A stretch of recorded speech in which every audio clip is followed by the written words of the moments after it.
अब इसके लिए मैं आपको एक कहानी सुनाऊंगा। ये कहानी है 1938 की, कैरली नाम के एक आदमी की, हंगेरियन आर्मी में, हंगरी करके एक कंट्री है, उसकी आर्मी में था और वो उस कंट्री का बेस्ट पिस्टल शूटर था। पिस्टल शूटर, जितनी भी नेशनल चैंपियनशिप्स हुई थी उस कंट्री में, उसको वो जीत चुका था और सबको ऑलमोस्ट कंफर्म था कि 1940s में जो ओलंपिक्स होने वाले हैं उसमें गोल्ड मेडल केरली को ही मिलेगा। सब कंफर्म था, मतलब सब सेट हो चुका था और उसने सालों से ट्रेनिंग करी थी। उसका एक ही सपना था, एक ही फोकस था कि मुझे अपने इस हाथ को दुनिया का बेस्ट शूटिंग हैंड बनाना है, बेस्ट बनाना है, बेस्ट बनाना है। और वो कामयाब हो गया, उसने बना लिया बेस्ट शूटिंग हैंड। सिर्फ 2 साल का फर्क था। 1938 में एक आर्मी का ट्रेनिंग कैंप चल रहा था, क्योंकि वो आर्मी में था, तो एक एक्सीडेंट हो गया। उसके उसी हाथ में जिससे उसने गोल्ड मेडल जीतना था, उसमें एक हैंड ग्रेनेड फट गया और वो हाथ चला गया, कट गया हाथ। और इतने बुरे तरीके से गया कि दोबारा कभी नहीं आया। मतलब सब खत्म, जो उसका सपना था, जो फोकस था, सब खत्म, रातों रात खत्म। उसकी जगह कोई भी और होता हम में से तो क्या करता? क्या करता? सरेंडर कर देता या सारा ब्लेम उठा करके भगवान पे डाल देता। भगवान आप ऐसा कैसे कर सकते हो मेरे साथ में? कैसे कर सकते हो कि मेरा जिंदगी का सिर्फ और सिर्फ एक सपना, एक ही फोकस, मैंने सब कुछ सही किया और लास्ट मोमेंट पे जब मैं वो करने ही वाला था अपने सपने को सच, आपने सब कुछ खत्म कर दिया मुझसे, मेरा सब कुछ छीन लिया, सब कुछ ले लिया। और रोने लग जाता और दुनिया उसको समझ जाती। जब वो जाता और जाकर के रोता तो उसको 10 कंधे मिल जाते सर रखने के लिए कि हाँ हाँ हाँ हम समझ सकते हैं तेरे साथ क्या हुआ है, हम समझ सकते हैं तेरे पे क्या बीत रही है, जैसा होता है। हाँ, हम चले जाते हैं और कंधे ढूंढने लग जाते हैं कि हम गए और जा करके और वो लोग वो करते।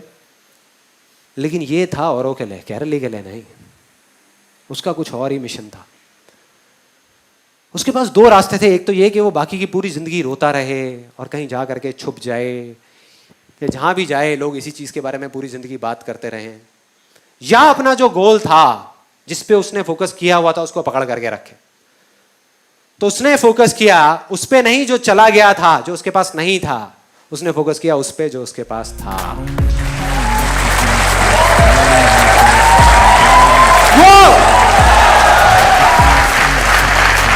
जो उसके पास था, और क्या था उसके पास में? एक लेफ्ट हैंड, एक ऐसा हाथ जिससे वो लिख तक नहीं सकता था। तो शूटिंग क्या करता? कितनी दूर की बात है। एक इल्यूजन था, रियलिटी नहीं थी, इल्यूजन था, भ्रम था। अगर उस टाइम पे उसने किसी को बोला होता हम में से आकर के कि मेरा ये राइट हैंड चला गया जिसपे मैंने सालों से मेहनत करी है और अब मैं लेफ्ट हैंड से, जिससे मैं लिख भी नहीं सकता, उससे मैं गोल्ड मेडल जीतने वाला हूं, या इसको, इस हाथ को मैं अपने वर्ल्ड का बेस्ट शूटिंग हैंड बनाने वाला हूं, तो हम क्या कहते? तू पागल हो गया, पागल हो गया है, नहीं हो सकता। लेकिन उसने वेट नहीं किया, उसको परवाह नहीं थी, उसको कोई कंधा नहीं चाहिए था रोने के लिए। उसने अपना सारा फोकस उठा करके यहां डाल दिया और सही 1 महीने बाद, 1 महीने तक उसका हॉस्पिटल में इलाज चला इस हाथ के लिए। 1 महीने बाद हॉस्पिटल से बाहर आया और अपनी ट्रेनिंग शुरू कर दी इस हाथ की। सही 1 महीने बाद उसको दर्द हो रहा था अभी भी यहाँ पे, क्योंकि ये हाथ जा चुका था और यहाँ पे दर्द, बुरी हालत, पेन, ऊपर से लेफ्ट हैंड जिसमें इतनी पावर नहीं थी उसको ट्रेन करने का दर्द, 0 से शुरू करने का दर्द। लेकिन उसने वहां पे कहीं पे फोकस नहीं किया। उसने फोकस किया सिर्फ एक गोल पे, जो था कि मेरे को अपने इस हाथ को पूरी दुनिया का बेस्ट शूटिंग हैंड बनाना है, बेस्ट शूटिंग हैंड बनाना है। और उसने अपना सारा फोकस उठा करके वहां डाल दिया। ट्रेनिंग के 1 साल बाद, मतलब कि 1939 में वो वापस आया। नेशनल चैंपियनशिप्स हो रही थी वहीं पे हंगरी में, और बाकी भी बहुत सारे पिस्टल शूटर्स थे वहां पर। उनके पास आ गया और जैसे ही उन लोगों ने इसको देखा वो चौंक गए पहले तो, फिर बड़े खुश हुए। उन्होंने जा करके उसको कांग्रेचुलेट किया, कहा कि यार देखो ये होता है जज्बा, ये होती है स्पोर्ट्समैन स्पिरिट, कि इतना सब कुछ होने के बाद भी तुम यहां पर आए हो हमको देखने के लिए और हमारा हौसला बढ़ाने के लिए।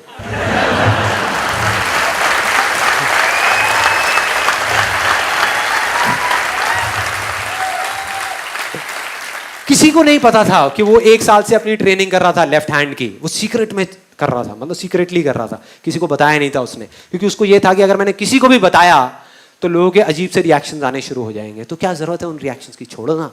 उसने फोकस किया और उसने जवाब दिया बाकी सब लोगों को जो उससे हौसला बढ़ाने की बातें कर रहे थे। कहता मैं यहां पर तुम्हारा हौसला बढ़ाने नहीं आया, तुम्हारे साथ कॉम्पीट करने आया हूं, तुमसे लड़ने आया हूं। तैयार हो जाओ, तैयार हो जाओ, दम है तो लड़ो। और कंपटीशन हुआ। बाकी सब वहां पर जितने भी लोग थे वो कॉम्पीट कर रहे थे अपने बेस्ट हैंड से। दोनों में से जो बेस्ट हैंड था उससे कॉम्पीट कर रहे थे। ये कॉम्पीट कर रहा था अपने ओनली हैंड से, ओनली हैंड से।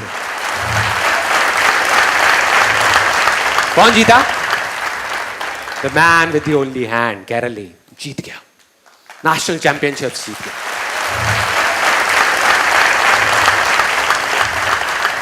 लेकिन वो यहां नहीं रुका। उसका गोल बिल्कुल क्लियर था, फोकस बिल्कुल क्लियर था। बहुत लाइमलाइट मिली, बहुत जगह न्यूज़पेपर्स में, मीडिया में, पूरी दुनिया में उसके बारे में बातें होने लग गई कि एक आदमी के साथ इतना बड़ा हादसा हुआ और अब आकर के देखो उसने नेशनल चैंपियनशिप जीत ली। कोई भी और होता उसका दिमाग खराब हो जाता। 4 जगह टीवी इंटरव्यूज में चला जाता, यहां चला जाता, वहां चला जाता, मीडिया में, यहां पे वहां पे। दिमाग खराब होने में 1 सेकंड लगता है, डिस्ट्रैक्ट होने में 1 सेकंड लगता है, फोकस हटने में 1 सेकंड लगता है। मतलब वो सेलिब्रिटी बन जाता, वहां के बिग बॉस में चला जाता।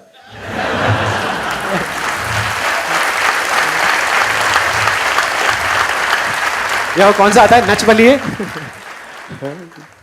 वहां चला जाता और जाकर के डांस करता। लेकिन उसने ऐसा कुछ नहीं किया।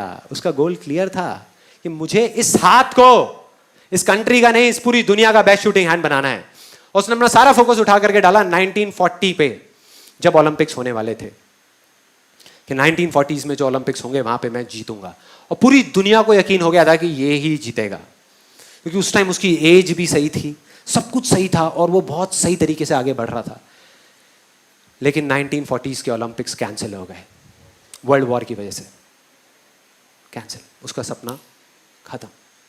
क्योंकि स्पोर्ट्स में एज का बहुत बड़ा फैक्टर है। एक पीक स्टेट बोलते हैं किसी भी एथलीट की, वो पीक स्टेट एक एज में जाकर के अचीव हो जाती है। उसके बाद में धीरे धीरे धीरे धीरे वो नीचे आने लग जाते हैं। और जो यंगर जो प्लेयर्स आते हैं निकल करके, उनसे कॉम्पीट करना अपने आप में प्रॉब्लमैटिक होता चला जाता है, मुश्किल होता चला जाता है। लेकिन मुश्किल नाम का ये वर्ड था ही नहीं उसकी डिक्शनरी में, था ही नहीं। उसने कहा कोई बात नहीं यार, कोई फर्क नहीं पड़ता, एज वेज के फंडे औरों के लिए है, मेरे लिए नहीं है। उसने अपना सारा फोकस उठा करके कहां डाल दिया? 1944 में जो ओलंपिक्स होने वाले थे उसके ऊपर। और 1944 में जो ओलंपिक्स होने वाले थे वो भी कैंसिल हो गए, वर्ल्ड वॉर की वजह से फिर से कैंसिल। फिर उसने हार नहीं मानी, उसने अपना सारा फोकस उठा करके डाल दिया 1948 के ओलंपिक्स में। 1938 में उसकी एज थी 28 साल, 1948 में उसकी एज हो चुकी थी 38 ईयर्स, 38 साल। और वो किससे कॉम्पीट कर रहा था? अपने लेफ्ट हैंड से। लेकिन वो गया और पूरे वर्ल्ड के बेस्ट शूटर्स आए हुए थे जो अपने बेस्ट हैंड से कॉम्पीट कर रहे थे, और ये अपने ओनली हैंड से कॉम्पीट कर रहा था। और कौन जीता? The man with the only hand.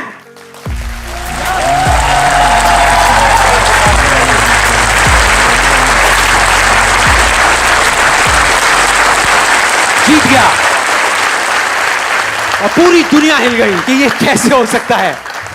पूरी दुनिया के लिए एक इल्यूजन जैसा था जो रियलिटी बन चुका था, सिर्फ एक आदमी के फोकस करने की वजह से। उसने फोकस किया अपनी ड्रीम पे और वो सच हो गया, ओलंपिक्स में गोल्ड मेडल। लेकिन वो तब भी नहीं रुका। 1952 ओलंपिक्स दोबारा कॉम्पीट किया उसने, और इस बार गोल्ड मेडल कौन जीता?